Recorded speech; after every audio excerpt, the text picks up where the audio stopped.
¿Dónde están Guillermo Collarte, Sonia Iglesias o Ana María Fernández?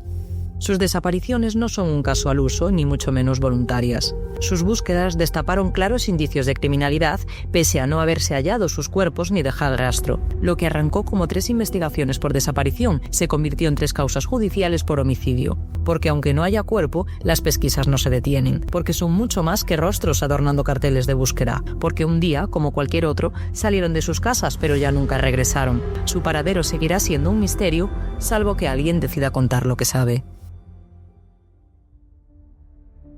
Las primeras horas, tanto en un asesinato como en una desaparición, son cruciales, pero la actuación policial en uno y otro caso son muy dispares. Y es que al tratarse de personas adultas, calificar una desaparición como no voluntaria demora esta primera respuesta y muchas veces ralentiza la práctica de diligencias o que los jueces den su ok para, por ejemplo, obtener el registro de llamadas o grabaciones de cámaras de seguridad.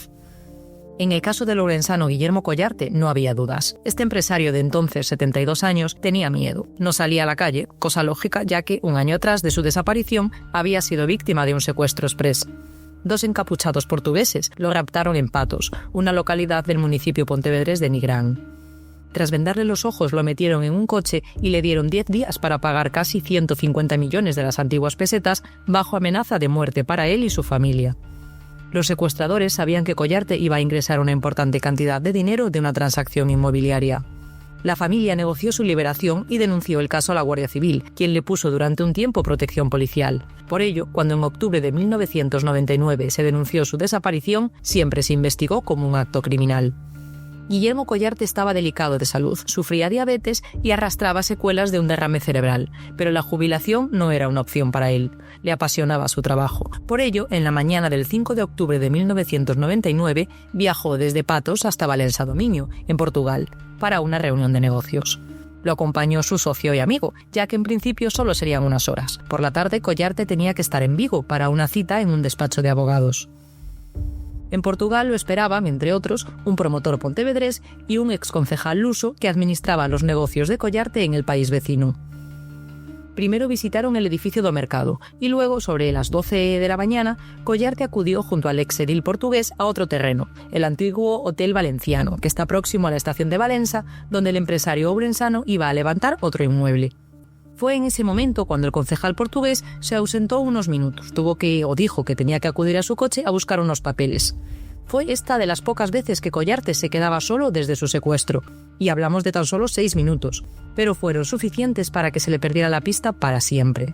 Su mujer y sus hijos Berta, Luis y Guillermo emprendieron entonces una lucha sin éxito ni pausa para tratar de esclarecer lo sucedido.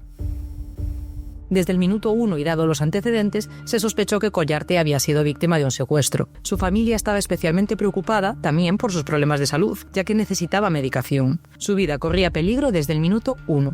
Tanto es así que la familia lanzó un mensaje de socorro a través del periódico Faro de Vigo, pidiendo su liberación e incluso una recompensa de 10 millones de pesetas, ofreciendo una recompensa de 10 millones de pesetas por cualquier dato fiable que pudieran aportarles. Pero esta llamada nunca llegó. Las investigaciones estaban comandadas por la Guardia Civil en España y la Policía Judiciaria en Portugal.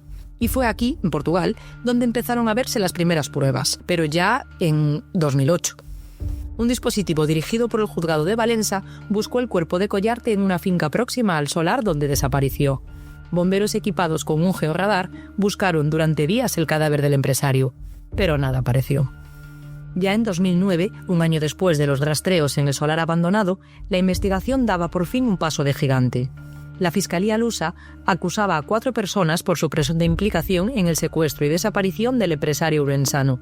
Entre ellos, los 2 socios, el pontevedrés y el exconcejal portugués, que lo acompañaron a Valença aquel 5 de octubre de 1999.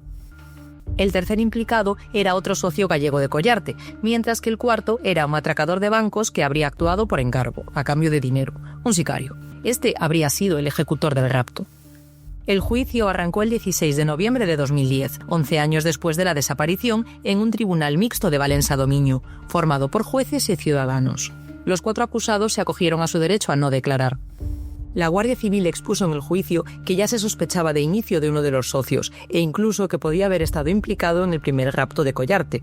También en la vista se aceptó como prueba la condena sobre el atracador de bancos, el supuesto ejecutor del rapto, por amenazas a la hija de Collarte. O nos pagas o haremos a ti y a tu familia lo mismo que a tu padre, le dijo.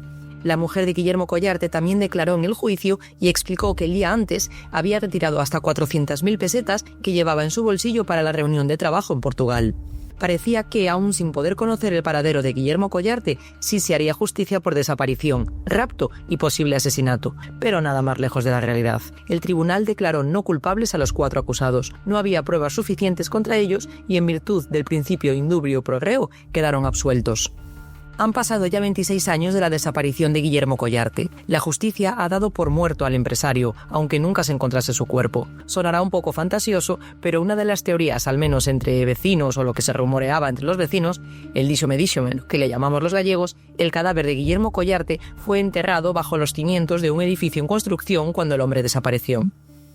Dejando a un lado las habladurías, lo cierto es que nada se supo desde entonces de Collarte, y el móvil económico envuelve por completo su desaparición. Pero en el caso de Ana María Fernández Barreiro, ¿qué podría buscar su asesino? ¿Le estorbaba? ¿Se cansó y aprovechó la oportunidad y el momento para deshacerse de ella? Para mí, se trata de una de las desapariciones más ilógicas, sin sentido e inquietantes de cuantas han tenido lugar en la comunidad gallega, tan irracional como homicida. Situémonos ahora a comienzos de 2008. Ana María tenía entonces 37 años. Natural de Vigo y la más pequeña de 3 hermanos, residía desde hacía años en Barbate, en Cádiz, con su marido Francisco José, un madrileño de 38 años, al que conoció en un centro de desintoxicación en Palencia, y con su hijo de 10 años. En sus planes no figuraba regresar a su ciudad natal, pero el grave accidente de tráfico de sus padres los obligó a instalarse en Vigo durante un tiempo indefinido para ayudarles en su recuperación y en su rehabilitación. Ana María, su marido y su hijo llevaban casi 2 meses viviendo en Vigo cuando de repente, el 1 de abril de 2008, su marido le dio un ultimátum. El niño y yo nos volvemos, no puede perder ya más colegio. Francisco José hizo las maletas y las metió en el coche, dispuesto a regresar a su casa de Barbate ese mismo día. Ana María se despidió entonces de una amiga y de su familia y ya bien entrada la noche emprendió el camino de vuelta a Cádiz. Pero no llegarían siquiera a salir de la provincia de Pontevedra. Algo sucedió a pocos kilómetros de dejar Vigo, concretamente en la A52, la autovía que une Galicia con Castilla y León. Ya era casi medianoche, el matrimonio circulaba por la autovía y aquí hay que tener un cierto reparo porque no hay dato objetivo que garantice la realidad de lo sucedido, sino solo las declaraciones de Francisco José y el niño de 10 años, y están plagadas de contradicciones y constantes cambios de versión. El marido contó a la amiga de Ana María, con la que se había despedido horas antes, que al poquito de salir de Vigo e incorporarse en la A52 tuvieron una discusión en el coche, que por culpa de Ana María tuvo que parar en plena autovía y que ella se bajó del coche y echó a correr, pasando el arcén y entrando en una zona de monte. Él la esperó junto al coche varios minutos, pero como no regresaba, siguió la marcha con su hijo. Así de simple, así de increíble. Algunos detalles más los aportó el hijo. El menor contó que su madre se bajó del coche y se adentró a una zona de matorrales, que acababan de pasar hacía poco una gasolinera y que en el margen derecho de la carretera había árboles y en el izquierdo los matorrales. No recuerda haber visto casa alguna. Su descripción ayudó más o menos a los investigadores a ubicar el punto exacto de la A52 en el que se perdió Ana María. Lo que es seguro es que no habían llegado a La Cañiza, que es el municipio que separa las provincias de Pontevedra y Ourense, por lo que la desaparición tuvo que producirse muy poquito después de salir de Vigo. Realmente se trata de una de las desapariciones más misteriosas de la provincia porque ni siquiera se conoce el punto exacto donde se produjo, a pesar de estar 2 personas con Ana María en el momento en el que se la tragó la tierra. Porque los investigadores y en algún momento el juzgado no lo creyeron así. Vieron algo criminal y dirigido por una persona concreta. Tanto que tras poner la denuncia por su desaparición, el juzgado de instrucción que abrió diligencias pasó el caso al juzgado de violencia sobre la mujer, ya que había serias dudas de la posible intervención del marido de Ana María en su desaparición. Los motivos de estas sospechas fueron muchos. Por un lado, Francisco José puso la denuncia casi 2 semanas después de la desaparición. Alegó que Ana María ya se había escapado otras veces y siempre volvía, por eso no se preocupó en exceso. Otra cosa rara que vieron los investigadores son las múltiples contradicciones sobre esa noche y la discusión con su mujer en el coche. Y también que en lugar de dirigirse después a Cádiz con su hijo, se fueron a Albacete, a casa de los padres de Francisco José. Una vez llegaron a la casa de los padres, Francisco José mandó al niño a la ducha porque tenía que hablar de Ana María con sus padres. No quiso que el menor estuviese presente en la conversación. La causa judicial se mantuvo secreta durante varios meses, pero fue imposible ocultar las primeras labores de búsqueda del cuerpo. Y así ocurrió el 25 de julio de 2008. Decenas de agentes de la Guardia Civil e incluso perros especializados rastrearon en un radio de 8 kilómetros la cuneta y matorrales de la A52, entre las localidades de Cans y Oconfurco, que está en la zona esa previa a La Cañiza. Gran parte de las sospechas de los agentes versaba en que no era capaz de indicar el lugar donde había desaparecido Ana María, excusándose en que no conocía Vigo y que era muy de noche. Tanto trató de dispersar o distorsionar la realidad que en sus declaraciones el marido llegó incluso a decir que se había perdido en Plaza España, que es pleno centro de Vigo, la ciudad, y no en la autovía. Los agentes tienen plena convicción de que Ana María murió en esa autovía A52 y a consecuencia de la acción de alguien. La clave de todo en este caso la tiene el niño, ese menor de 10 años que viajaba en el coche con sus padres. ¿Qué vio? ¿Qué sabe? Por muy importantes o vitales, que fuesen sus declaraciones, los agentes lo vieron claramente influenciado por su padre. Sus versiones eran milimétricamente coincidentes. El niño estaba viciado por Francisco José, aunque una vez llegó a declarar que su padre le confesó que su madre estaba muerta. Pero ¿qué hacer con eso? Sin más pruebas, pues es solo la palabra de un niño. Los investigadores, ante la falta de hilos de los que tirar, pincharon entonces el teléfono de Francisco José por si podían recabar alguna información nueva sobre lo sucedido.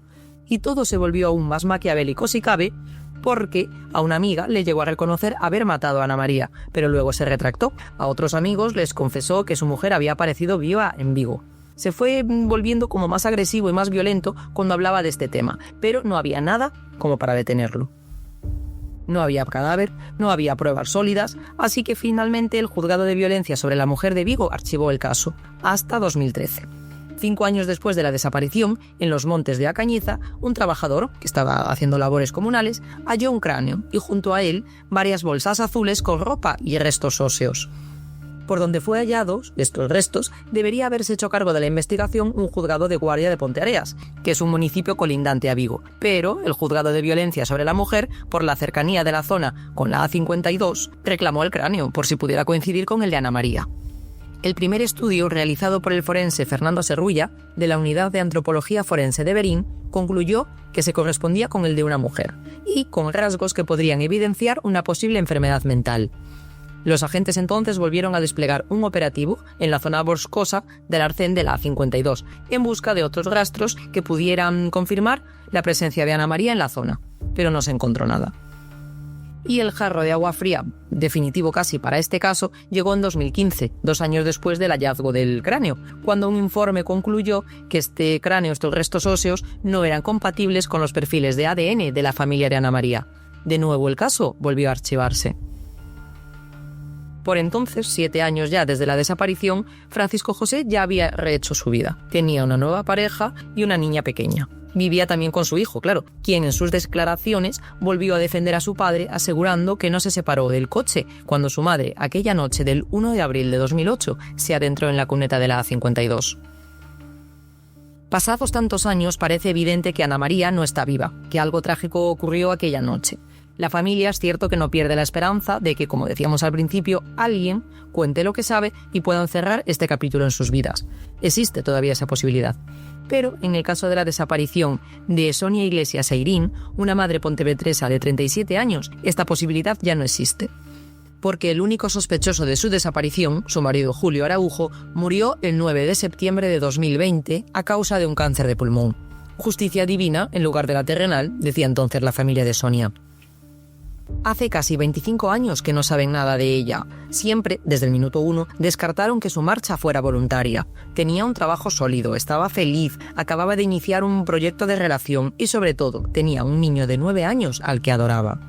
La mañana del 11 de agosto de 2010, Sonia Iglesias tenía claro desde hacía una semana antes que su matrimonio con Julio Araujo estaba acabado. Le había pedido incluso que abandonara el piso familiar de la calle Campo da Torre, próximo al río Lérez, en Pontevedra. Ambos aún residían en la vivienda, con el pequeño. Muy temprano, esa mañana, la del 18 de agosto de 2010, salieron del piso y cogieron el coche, un Daewoo Kalos. Él conducía y ella iba de copiloto. Fueron a una zapatería de la calle Arzobispo Malvar, que está en el centro de Pontevedra, y el señor que la regentaba se acuerda perfectamente de Sonia, tanto que seguramente él fue la última persona, sin contar a Julio o a su asesino, que la vio con vida. Ella entró sola a esa zapatería sobre las 10:10 de la mañana, dejó unos zapatos a arreglar y se fue. Poco más se sabe desde entonces de Sonia Iglesias, y todo por boca de su marido.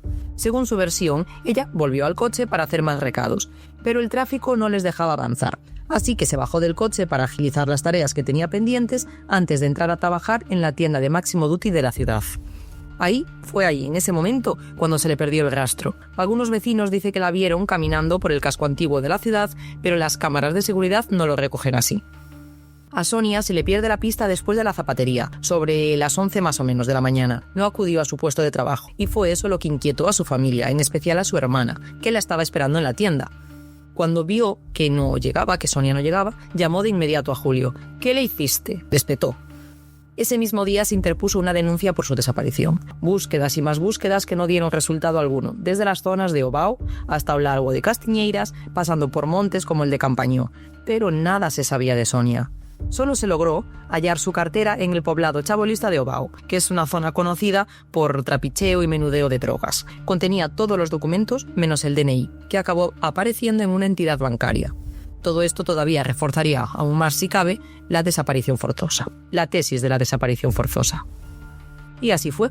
El 19 de julio de 2012, casi 2 años después de su desaparición, Julio Araujo fue citado en calidad de investigado por el juzgado por un delito de detención ilegal. El interrogatorio dejó más fríos a los investigadores que la propia personalidad de Julio, al que tildaron de calculador e impasible. Todas las argumentaciones que los agentes le mostraban sobre su posible implicación fueron despachadas por Julio con un sutil «eso dice usted, demuéstrelo». Y es que Julio negó siempre su autoría en relación con la desaparición de Sonia. Por negar, negó incluso que el matrimonio estuviera en crisis. Aseguró que esa misma mañana, en la de la desaparición, habían mantenido relaciones sexuales, aportando un preservativo que los agentes se encontraron en la basura. Tras analizarlo, solo hallaron ADN de él, ni rastro genético de Sonia. Bueno, ni de Sonia ni de nadie más. Pero nada lo perturbaba. Salió en libertad de esa declaración y sin ningún tipo de medidas. Pero eso sí, seguía imputado. La policía le seguía los pasos casi las 24 horas al día. Estaban convencidísimos de que tenía algo que ver en la desaparición de Sonia, de su mujer. Triangularon la posición de los móviles, visionaron cámaras, analizaron llamadas, todo para buscar un sitio donde pudiera estar Sonia, posiblemente muerta. Pero nada dio resultado. En el 2014, el caso fue archivado. Aunque el juzgado ya no investigara, los agentes de la Policía Nacional seguían teniendo el caso Sonia Iglesias entre ceja y ceja, y con Julio en el foco. Tanto fue el trabajo de los investigadores que lograron trazar casi por completo el recorrido que hizo Araujo en coche el día de la desaparición de Sonia gracias a las cámaras municipales y de negocios. Así lograron que de años después, en 2020, el caso se reabriera judicialmente para buscar el cuerpo de Sonia en un terreno de la familia de Julio Araujo, concretamente en la zona de San Mauro, también en Pontevedra. Un georradar peinó palmo a palmo la finca de la familia. Se llevó hasta inspeccionar un pozo, incluso los 30 nichos que la familia Araujo tenía en el cementerio. El propio Julio estuvo presente en todo momento durante el operativo. Impasible, eso sí, como si la cosa no fuera con él.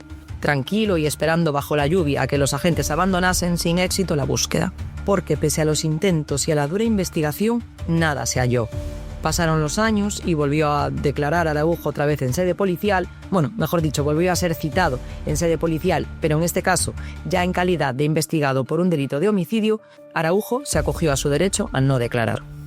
Coincidiendo con el 10º aniversario de la desaparición de Sonia, el juzgado de instancia número 5 de Pontevedra la declaró oficialmente muerta, al cumplirse el plazo legal para solicitar una declaración de fallecimiento. Tan solo unos meses después, fallecía también su eterno sospechoso, Julio Araujo, que se marchó de este mundo sin revelar qué pasó con Sonia Iglesias. El paso del tiempo no mitiga el dolor de las familias, primero por no poder hacer justicia a sus seres queridos y tampoco por no saber qué ha sido de ellos. Ni aceptan el dolor por la pérdida, ni tienen la certeza de qué ocurrió. ¿Se debería haber tomado otras líneas de investigación? ¿Reforzado la búsqueda en otros sitios? Son muchos los casos en los que estas preguntas tendrían cabida, pero nada como dejar sin respuesta a la localización del cuerpo de un ser querido.